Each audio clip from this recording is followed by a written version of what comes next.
નમસ્કાર વિદ્યાર્થી મિત્રો। જો ભાઈ આપણે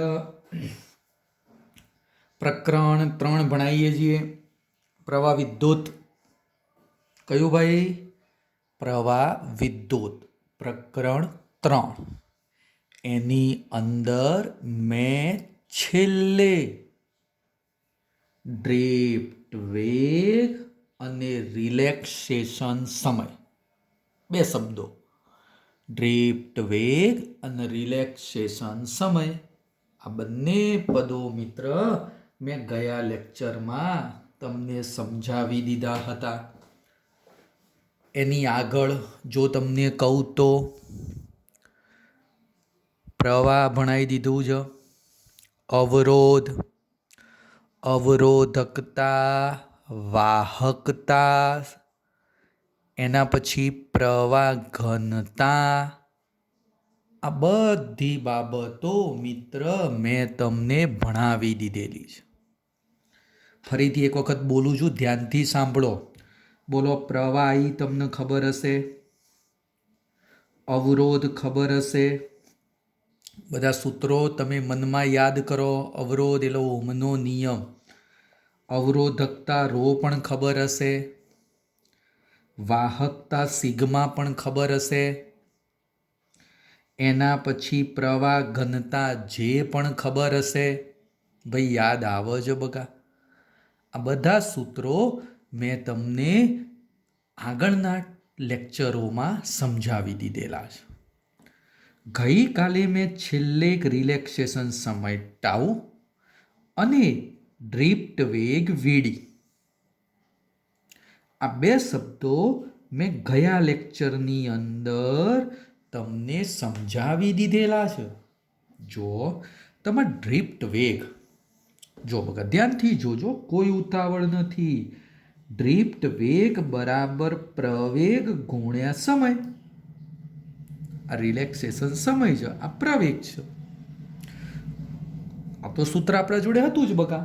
કોઈ કે સાહેબ પ્રવેગ, તો ચલો એફ બરાબર શું બોલાય? એમ એ બોલાય અને એફ બરાબર બોલાય ઈ ક્યુ। આપણા માટે ઈ અને ક્યુની જગ્યાએ ઈ વિદ્યુત ભાર બકા આપણે ઈ લેવાનું છે। ઇલેક્ટ્રોન હોય તો માઇનસ ઈ લઈ લો, ધન વિદ્યુત ભાર હોય તો પ્લસ ઈ લઈ લઈએ। મૂળ આપણા માટે ઈ પ્રવેગને કરતા બનાવી દઈએ તો ઈ અપોન એમ, આ પદામાં મૂકી દેતા હતા તો મિત્ર મને સૂત્ર મળતું હતું ડ્રિફ્ટ વેગનું। બોલો બકા યાદ છે તમને ઘટના?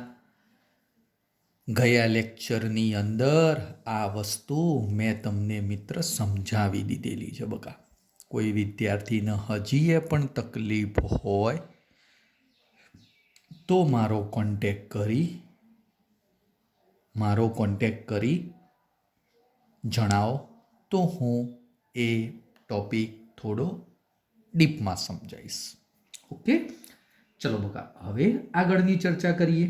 હા, આજે હું એક થિયરી બકા બહુ જ અગત્યની ભણાવવાનો છું। મગજમાં ફિટ કરી દો, દિલમાં જડી દો। હા, દિલમાં ફિટ કરી દો ઈ મિયા, તમે સમજતા નથી યાર। તો થિયરી છે ડ્રિફ્ટ વેગ અને પ્રવાહ ઘનતા વચ્ચેનો સંબંધ। ચલો મિત્ર પ્રશ્ન ધ્યાનથી જોજો। ડ્રિફ્ટ વેગ અને પ્રવાહ ઘનતા વચ્ચેનો સંબંધ। ડ્રિફ્ટ વેગ એટલે વીડી અને પ્રવાહ ઘનતા બકા, પ્રવાહ ઘનતા એટલે જે, આ બંને વચ્ચેનો સંબંધ મેળવવાનો છે। આ બંને વચ્ચેનો મિત્ર મારે સંબંધ મેળવવાનો છે। ચલો ધ્યાનથી જોજો ભાઈ, આપણે કોઈ જ ઉતાવળ નથી કરવી, એકદમ ધીમે ધીમે।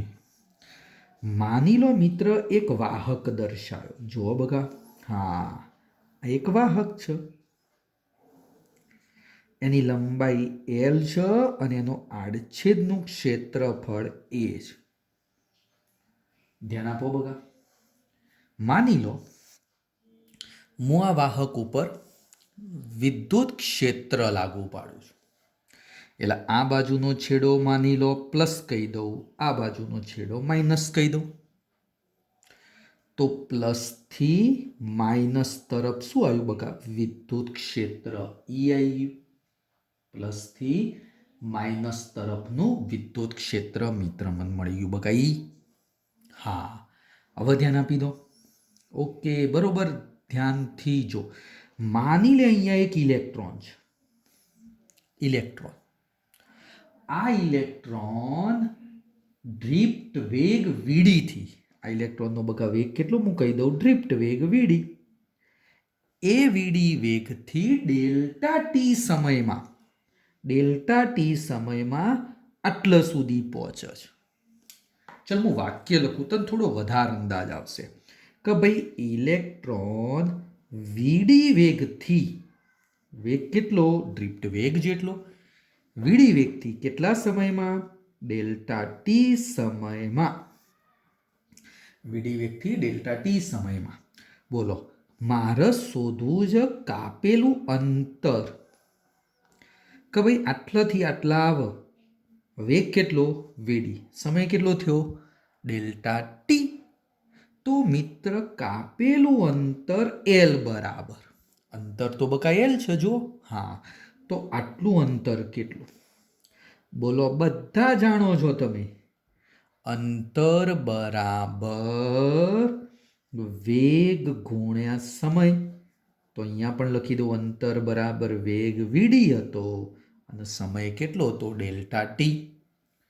તો અંતર બરાબર બકા મને વેગ ગુણ્યા સમય મળી ગયું. હા, શું સાહેબ એક જ ઇલેક્ટ્રોન આ બચ જાય?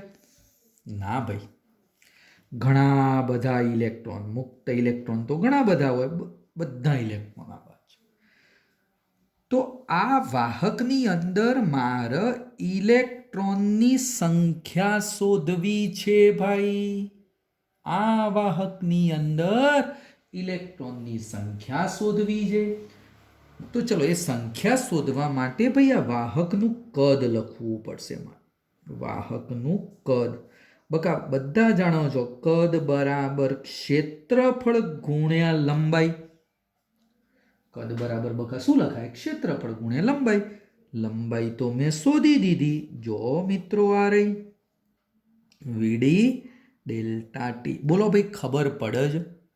મેં આટલાથી આટલું અંતર શોધી દીધું એલ. આખા ભાગનું કદ, કદ બરાબર તમે બધા જાણો છો ક્ષેત્રફળ. આટલાનું ક્ષેત્રફળ આડછેદ છે જો બકા, આડછેદનું ક્ષેત્રફળ એ અને લંબાઈ એલ. ક્ષેત્રફળ ગુણ્યા લંબાઈ કરી દીધી. હા, હવે તમારા માટે થોડો નવો શબ્દ ધ્યાનથી જોજો બકા. એક શબ્દ નવો છે, સંખ્યા ઘનતા. અમુક વિદ્યાર્થીઓને ખબર હશે, સંખ્યા ઘનતા એટલે સ્મોલ એન કહેવાય. ઉપયોગ વધારે થશે. અને સંખ્યા ઘનતાની વ્યાખ્યા આવી છે, એકમ કદમાં ઇલેક્ટ્રોનની, મુક્ત ઇલેક્ટ્રોનની સંખ્યા. આપણી પરિસ્થિતિમાં એકમ કદમાં મુક્ત ઇલેક્ટ્રોનની સંખ્યા. તો ચલો બકા, n બરાબર એકમ કદ છે એટલે વી, અને ઇલેક્ટ્રોનની સંખ્યા મેં લખી દીધી n. ભાઈ કેપિટલ N એટલે ઇલેક્ટ્રોનની સંખ્યા છે અને વી એટલે શું કીધું છે બકા? કદ. તો મિત્ર મારે શોધવાની શું કીધું તું ભાઈ? આટલા ભાગમાં ઇલેક્ટ્રોનની સંખ્યા. એટલે મારે શોધવાનું તું બકા શું? n. તો ધેરફોર ઇલેક્ટ્રોનની સંખ્યા n બરાબર સ્મોલ n અને વી. બોલ ભાઈ, ખબર પડી? ખબર પડી ભાઈ? ઓ ભાઈ, ઓ બેન, ખબર પડી? હા, ચલો હવે ધ્યાન આલો ભાઈ. n તો એમના એમ જ. વી એટલે આ રહ્યું સાહેબ, જો વી બરાબર તો એ વીડી ડેલ્ટા ટી. હે સાહેબ, આ બધામાં મને શું મળી ગયું? ઇલેક્ટ્રોનની સંખ્યા. અને સાહેબ, સંખ્યા મળી તો ઇલેક્ટ્રોનનો વિદ્યુત ભાર પણ મળે. શું મળે બકા? ઇલેક્ટ્રોનનો વિદ્યુત ભાર પણ મળી જાય. ચલો હવે લખાવો. આટલી સંખ્યાનો વિદ્યુત ભાર લખવો છે તો n ઇલેક્ટ્રોનનો વિદ્યુત ભાર. ચલો બકા, વિદ્યુત ભાર એટલે લખી દઉં. હા, લખી દઉં ડેલ્ટા ક્યુ. બકા સૂત્ર ખબર ને? ક્યુ બરાબર એની. ક્યુ બરાબર એની. કેટલા ઇલેક્ટ્રોન? n. એટલે આપણે અહીંયા આવે n અને ઇલેક્ટ્રોન છે એટલે માઇનસ ઈ થાય. ઇલેક્ટ્રોન છે એટલે બકા માઇનસ ઈ થાય. ઇલેક્ટ્રોનનો વિદ્યુત ભાર તો માઇનસ ઈ છે. અને ઇલેક્ટ્રોનની સંખ્યા કેટલી કીધી હતી? Capital N. હો ભાઈ, આમ તો વિદ્યુત ભારનો ક્વોન્ટમીકરણ જે હતું ને એમાં સ્મોલ એન આવતો હતો, પણ આપણે અહીંયા ઇલેક્ટ્રોનની સંખ્યા કેટલી છે? Capital N. તો કેપિટલ એન ઈ લખી દીધું. ચલો હવે અહીંયા જો ભાઈ પત્તું બદલાય છે. હા, તો હવે ડેલ્ટા ક્યુ બરાબર માઇનસ અને એન કેટલા હતા? જો ભાઈ, હા સાહેબ, આરે જો એ લખાઈ દો. એન એ વીડી ડેલ્ટા ટી.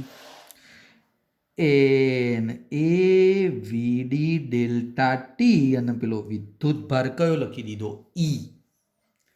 આ મિત્ર મન મળી ગયું આટલાની અંદર રહેલા ઇલેક્ટ્રોનનો વિદ્યુત ભાર મળી ગયો. બોલ, બધા ઇલેક્ટ્રોન ગતિ કરે તો મિત્ર પ્રવાહ ઉત્પન્ન થાય. કોઈ કે સાહેબ ગતિ, અલ્યા બકા જોના પોઝિટિવ નહીં. એટલે બધા ઇલેક્ટ્રોન કઈ બાજુ ગતિ કરવાના? આ બાજુ, પોઝિટિવ બાજુ. આ બધા ઇલેક્ટ્રોન પોઝિટિવ બાજુ ગતિ કરે છે તો પ્રવાહ ઉત્પન્ન કરશે. તો લખાઈ દો ભાઈ, ડેલ્ટા ટી સમયમાં વાહકમાં, આપણો જે વાહક લીધો ને બકા, એ વાહકમાં મળતો પ્રવાહ લખવો છે. વાહકની અંદર કેટલો પ્રવાહ ઉત્પન્ન થાય? તો યાદ કર, એક સૂત્ર આવું આપણે ભણાવી દીધેલું છે ભાઈ. મિત્રો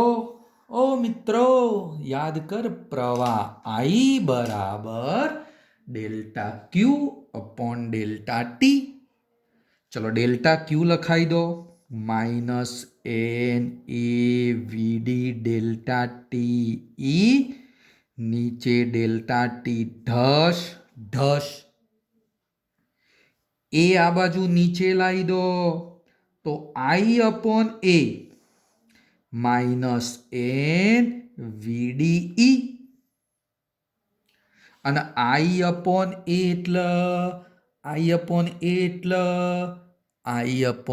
એ એટલે પ્રવાહ ઘનતા કહેવાય. તો આ પદ બની ગયું પ્રવાહ ઘનતા, જે બરાબર એન ઈ પહેલા લખ્યો વીડી. આ મિત્ર સૂત્ર જો જે વીડી કોનો સંબંધ લેવાનો હતો? વીડી અને જેનો. આઈ ગયું ભાઈ. શું સૂત્ર બન્યું? તો જે બરાબર એની વીડી. નાવડી. કયું? નાવડી. આ ના આવડી. ખબર પડે છે એટલે નાવડી એટલે એની વીડી. ઓકે, તો આ મિત્ર જે સૂત્ર હતું બહુ જ ઉપયોગી હતી. કોઈ વિદ્યાર્થી કે સાહેબ માઇનસ તમે બોલતા નથી. અલ્યા ભાઈ, હું કહું એ પેલા હોભળ. ઇલેક્ટ્રોન લીધો નતો ભાઈ વિદ્યુત ભાર, મેં કયો લીધો તો? ઇલેક્ટ્રોન. એટલા માટે અહીંયા જો ધ્યાનથી જો, આ માઇનસ આવ્યું તું. જો બકા, માઇનસ. ધન વિદ્યુત ભાર લોન તો તમારા પદ કેવું બને? પ્લસ. તો અહીંયા પણ કેવું પદ બને? પ્લસ. હા, કોઈ વિદ્યાર્થી કે સાહેબ આને સદિશ સ્વરૂપે દર્શાવું, તો ધ્યાનથી જો સદિશ સ્વરૂપ જોજે અહીંયા જે સદિશ રાશિ છે એન અને ઈ સદિશ, તો આ બાજુ ડ્રિફ્ટ વેગ સદિશ રાશિ છે, એટલે કે ડ્રિફ્ટ વેગ અને જે પરસ્પર વિરુદ્ધ, આગળ માઇનસ છે જો બગા, એટલે આ જે અને આ વીડી પરસ્પર વિરુદ્ધ બને ક્યારે? ઇલેક્ટ્રોન હોય ત્યારે. જો આકૃતિ, ઇલેક્ટ્રોન આ બાજુ જાય છે તો કહેવાનો મતલબ જે આ બાજુ અને તને ભણાયેલું છે જેની દિશામાં જ પ્રવાહ હોય, એટલે પ્રવાહ આ દિશામાં જ આવે. બોલ, ઇલેક્ટ્રોન આમ જમણી બાજુ ગતિ કરે તો પેલો રૈવાજિક પ્રવાહ ડાબી બાજુ આવે. આ ઇલેક્ટ્રોનની મેં ચર્ચા કરી.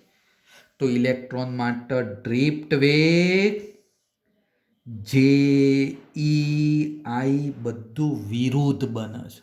જો ધીમે ધીમે હો ભાઈ, કોઈ જે કઈ બાજુ જાય છે, જે બરોબર ધ્યાનથી જો, આઈ ઈ બધું ડાબી બાજુ, અને ડ્રિફ્ટ વેગ ઇલેક્ટ્રોનનો કયો છે? જમણી. કેમ? માઇનસ છે જો કે વિરુદ્ધ દિશા આવે એટલા માટે. ધન હોય તો આ પ્લસ થઈ જાય, આ એ પ્લસ થઈ જાય. એમાં હું નવાઈની વાત, એમાં કોઈ નવાઈની વાત નહીં. ઓકે, ચલો બકા, હું અત્યારે ધન વિદ્યુત ભારની ચર્ચા કરું છું. જે બરાબર એની વીડી, હા, ઓમના નિયમનું સદિશ સ્વરૂપ જે બરાબર સિગ્મા ઈ. યાદ કરો, ગયા લેક્ચરોમાં મેં ભણાવી દીધેલું છે ઓમના નિયમનું સદિશ સ્વરૂપ બકા આવું હતું, જે બરાબર સિગ્મા ઈ હતું. હા, આ બાજુ એન ઈ અને વીડી એટલે ડ્રિફ્ટ વેગ. જો આર્યું સૂત્ર લખાવજો બગા, ડ્રિફ્ટ વેગ.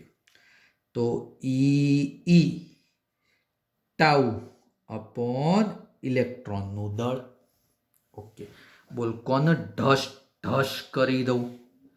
આ મિત્ર ઈ, તો સિગ્મા બરાબર N E square tau upon એમી. કેટલા પદો અચળ જોજે હો, હું બોલું ધ્યાનથી સાંભળ બકા. સંખ્યા ઘનતા અચળ હોય, એકમ કદની અંદર ઇલેક્ટ્રોનની સંખ્યા અચળ હોય, એટલે સંખ્યા ઘનતા અચળ રહે, ના બદલાય. ગમે તે કદની ચર્ચા કર, એટલે ગમે તે મિત્ર જગ્યાની ચર્ચા કર. ઈ પણ અચળ રહે, 1.6 ઇલેક્ટ્રોનનું દળ પણ અચળ રહે. હા, તો મિત્ર આ સિગ્મા જે ખરો ને બકા, સિગ્મા એ ચલે છે ટાઉ, એ ચલે છે મિત્ર ટાઉ. હા, હવે થોડું સમજો ભાઈ. મિત્ર તમે બધા જાણો છો કે સિગ્મા 1/ρ, અવરોધકતા અને વાહકતા એકબીજાના વ્યસ્ત પ્રમાણમાં હોય, તો આ વાહકતા, તો આ બાજુ બકામણ શું મળી ગઈ? અવરોધકતા. હવે હું બોલું છું, ધ્યાનથી સાંભળજે ભાઈ હો, MCQમાં આ વસ્તુ પૂછાતી હોય છે. કોઈ વાહક પદાર્થ લીધો, વાહક, એ વાહકની અંદર તાપમાન, ચલો સાહેબ હું વધારું, તાપમાન વધે. માની લો એક એલ્યુમિનિયમ અથવા તો તાંબાના સળિયાને ગરમ કરો, તાપમાન વધે. જો મિત્ર તાપમાન વધે ને, તો ધ્યાનથી સાંભળજે, હું અહીંયા એક નાનકડી આકૃતિ દોરું. હા, ચલો આ વાહક છે, આની અંદર તાપમાન વધારો, તાપમાન વધારો તો ઇલેક્ટ્રોન આમ ઝડપથી અસ્તવ્યસ્ત આમ ગતિ કર,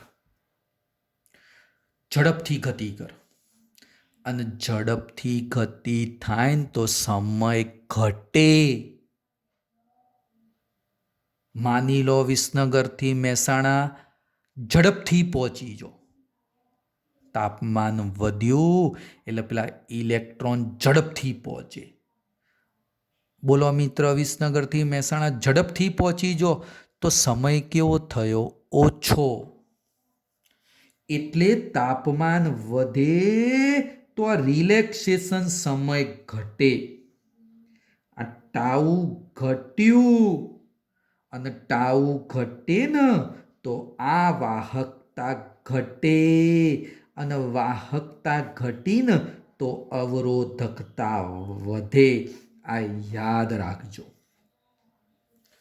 ફરીથી બોલું છું, તાપમાન વધે. જો આવી રીતે તમે વિચારી શકો છો. બગા જોજો, આ તાપમાન T વધ્યું એટલે ઉપર તીર. તાપમાન વધ્યું તો પેલો રિલેક્સેશન સમય ઘટ્યો, વાહકતા ઘટી પણ અવરોધકતા વધી જઈ. MCQ પૂછાતો હોય છે, તાપમાન વધે તો વાહકની અવરોધકતામાં શું ફરક પડે? તો તાપમાન વધી, અવરોધકતા એ વધ. યાદ રાખવાનું. હા, પણ મિત્ર, આજે મેં ઘટના ભણાઈ એ વાહક પદાર્થની અંદર ભણાઈ.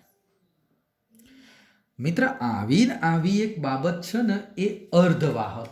જો કે એ મુદ્દો આપણે આગળ 14મા ચેપ્ટરમાં ભણવાનો છે, તો પણ હું અહીંયા તમને નાની વસ્તુ ભણાવી દઉં છું. હું એ બાબત તમને સિમ્પલ રીતે સમજાવી દઉં છું. ચલો બકા, ધ્યાનથી જોજો. અર્ધવાહક, રેડ પેનથી આપણે સમજાવીએ. અર્ધવાહક.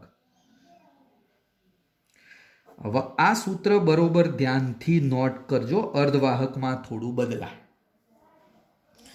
અર્ધવાહકની અંદર મિત્ર આ સિગ્મા છે ને, એ ચલે છે એન ઉપર આધાર રાખ.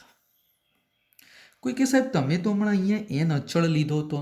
હા, વાહક પદાર્થ એટલે માની લો એક તાંબાનો સળિયો છે. આ તાંબાના સળિયાની અંદર હું અહીંયા એકમ કદ માટે ઇલેક્ટ્રોનની સંખ્યા માપું. અહીંયા કોક કે સાહેબ અહીંયા માપો, કોક કે અહીંયા માપો, એક સમાન રહે, ના બદલાય. વાહક પદાર્થમાં આ સંખ્યા ઘનતા કોઈ પણ જગ્યાએ માપો ને, એક સમાન જ રહે. હા, તો અર્ધવાહકમાં સાહેબ હવે ધ્યાનથી સાંભળો. તાણ અર્ધવાહકની અંદર આ તમારી વાહકતા સંખ્યા ઘનતા ઉપર આધાર રાખે અને રિલેક્સેશન સમય પર આધાર રાખે. પણ આનો આધાર બહુ ઓછો હોય, બહુ જ ઓછો હોય. મેન વસ્તુ છે ને આ સંખ્યા ઘનતા મેં અહીંયા લખી છે. હા, હવે ચલો મિત્રો, આ પરિસ્થિતિની અંદર જો તમે તાપમાન વધારો, તાપમાન વધ, તો મિત્ર અર્ધવાહકની રચના એવી હોય કે તાપમાન વધન તો વધારે ઇલેક્ટ્રોન અને હોલ ઉત્પન્ન થાય. હોલ શબ્દ આગળ સમજાવી દીધેલો હતો. વધારે ઇલેક્ટ્રોન અને વધારે હોલ ઉત્પન્ન થયા, એનો મતલબ ઇલેક્ટ્રોનની હોલની સંખ્યા વધવા માંડી. એટલે આ સંખ્યા ઘનતા વધે. આ સંખ્યા ઘનતા વધવા માંડી. હવે જો મિત્ર આ સૂત્રની અંદર સંખ્યા ઘનતા વધી તો આ વાહકતા પણ વધે. એટલે સંખ્યા ઘનતા વધી, વાહકતા વધી, અને વાહકતા વધે ને તો પેલી અવરોધકતા ઘટે. તો તમને મેં આગળ સમજાવી દીધું. તાપમાન વધ્યું, સંખ્યા ઘનતા વધી, અર્ધવાહકની રચના હો તો સંખ્યા ઘનતા વધી તો વાહકતા વધી અને અવરોધકતા ઘટેલા. અને જો આ રીતે લખશો, તાપમાન વધ્યું, સંખ્યા ઘનતા વધી, વાહકતા વધી, અવરોધકતા ઘટી જાય. આની વિસ્તૃત ચર્ચા મિત્ર આપણે આગળ ભણાવવાની છે ચેપ્ટર 14માં. પણ અત્યારે તમારે આ યાદ રાખવાનું, બસ આટલું છે. અને વાહક પદાર્થની અંદર આ શબ્દ યાદ રાખવાનો. વાહકતા ચલે છે રિલેક્સેશન સમય અર્ધવાહકની અંદર વાહકતા ચલે છે, સંખ્યા ઘનતા બનતી હોય છે. ઓકે, હા. ચલો મિત્ર, આગળની એક થોડી નાનકડી ચર્ચા કરીએ તો મિત્ર, મારે તમને એક બીજી બાબત પણ ખાસ સમજાવી છે. કોઈ વિદ્યાર્થી કહેશે સાહેબ કઈ બાબત? તો બકા ધ્યાનથી સાંભળજો, ધ્યાનથી. એક મોબિલિટી કરીને ટોપિક આવે છે. મોબિલિટી. મોબિલિટી એટલે વન ટાઈપ ઓફ મોબાઈલ જ કહેવાય. એક પ્રકારનું મિત્ર મોબાઈલની જ મારે ચર્ચા કરવાની થાય. ઓકે, હા. ચલો મિત્ર,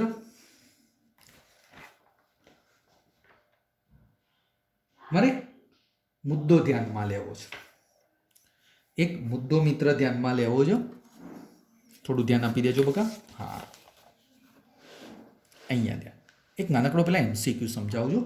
મોબિલિટી ટોપિક થોડો મોટો છે, એટલે આપણે એ નેક્સ્ટ ટાઈમની અંદર સમજાવીશું. ચલો મિત્ર, એક MCQ ધ્યાનમાં લેજો દરેક વિદ્યાર્થી. હા, ક્યાં ગયો ભાઈ MCQ? હા મિત્ર, ક્યાં ગયો? ચો ગયો લ્યા? ચો જ્યો? ઉભા રહેજો હો ભાઈ. ખોઈ ગયો લ્યા, લ્યો ખોઈ ગયું. ના ભાઈ, આ રહ્યો. ચલો એક્ઝામ્પલ ધ્યાનથી સમજો કે MCQ જ છે. માની લો મિત્ર, એક ચાંદીના સમઘનનું દળ આપેલું છે. ચાંદીના સમઘનનું દળ આપેલું છે. તમે થોડો પ્રયત્ન કરો. દળ 84 ગ્રામ આપેલું છે. દળ આપી દીધેલું છે. પછી મિત્ર એવું કીધેલું છે, બે સામસામેના સમતલ વચ્ચેનો અવરોધ કેટલો? ફરીથી બોલું છું, બે સમતલ વચ્ચેનો અવરોધ શોધવાનો કીધેલો છે. તમને એક અવરોધકતા પણ આપી દીધી. 1.6 × 10⁻⁴ ઓમ ઇન્ટુ સેન્ટીમીટર આપી, અને ઘનતા, ચાંદીની ઘનતા આપી દીધી 10.5 ગ્રામ/સેન્ટીમીટર ક્યુબ ઘનતા.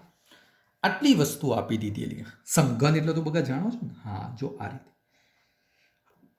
માની લો આ સમઘનની થોડી ચર્ચા કરી દીધેલી છે.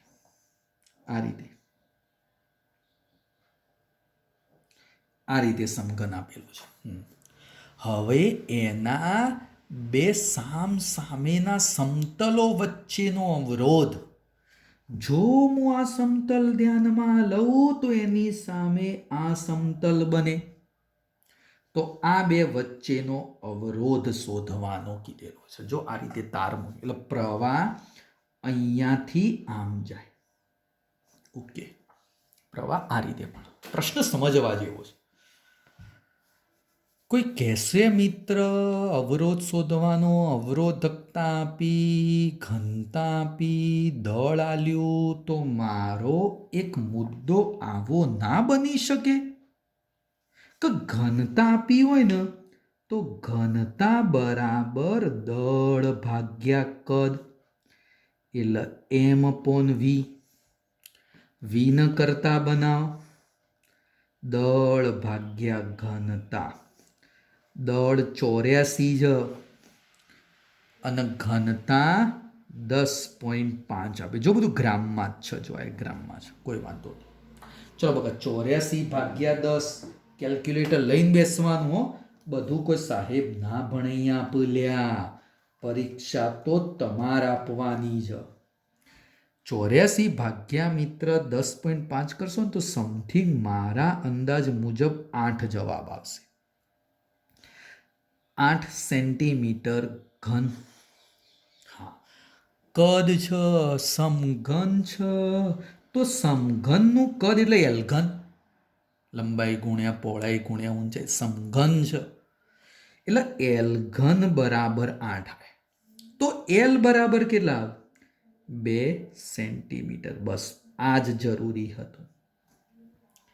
જવાબ આવી ગયો સાહેબ. L આવ્યો, અવરોધ હોવાનો. એટલે અવરોધનું સૂત્ર R = ρ L/A. રો આપી દીધો, એલ આવી ગયો, એ તો આડછેદ સમઘન છે. સમઘન હોય ને તો લંબાઈ ગુણ્યા પહોળાઈ, એટલે એલ ગુણ્યા એલ, એટલે એલ સ્ક્વેર બની જાય. જો એલ સ્ક્વેર લખ્યો હોય એમાંથી એલ એલ ઢસ ઢસ, તો વધ્યું શું? Rho by L. ચલો બકા, રો કેટલા હતા? હા, અરે 1.6 ગુણ્યા 10⁻⁴ અને એલ એલ એટલે 2.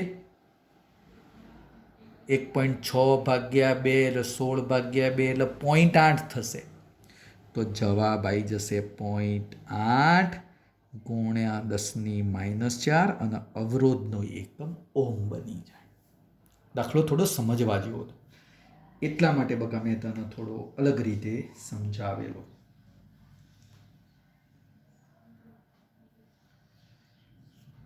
ચલો મિત્ર, થોડી બાબત સમજવા જેવી હતી, સમજાવી દીધેલી છે. આજે હું આટલો સુધી રાખું છું. એક પ્રશ્ન તમને ઘરેથી આપું છું. ચલો એક એક્ઝામ્પલ ઘરેથી. તારને ખેંચીને લંબાઈ n ગણી કરતા નવો અવરોધ ખાલી જગ્યા બને. ચલો બકા, તારનો અવરોધ R હતો. ખેંચીને લંબાઈ n ગણી કરતા, ખેંચીને લંબાઈ n ગણી કરી. જો n ગણી કરો તો મિત્ર એનો નવો અવરોધ ખાલી જગ્યા, નવો અવરોધ ખાલી જગ્યા બને. એક પ્રશ્ન સિમ્પલ છે પણ સમજવાનો છે. હા, તો મિત્ર આજે હું આટલો સુધી રાખું છું. આવતીકાલે થોડી નવી બાબતો લઈ આપણે હાજર થઈશું. ડ્રિફ્ટ વેગ મારે ભણાવવાનો છે અને એના લગતા થોડા MCQ પણ આપણે સમજાવીશું. Okay, good bye. હા મિત્રો, એક વસ્તુ ખાસ કહી દઉં છું, તમારો પ્રોબ્લેમ કોઈ ટોપિકમાં ના ખબર પડતી હોય તો મારો કોન્ટેક્ટ કરીને જણાવી દેવાનું. તો આપણે એ ટોપિક વ્યવસ્થિત રીતે સમજાવી શકાય. Okay, good bye.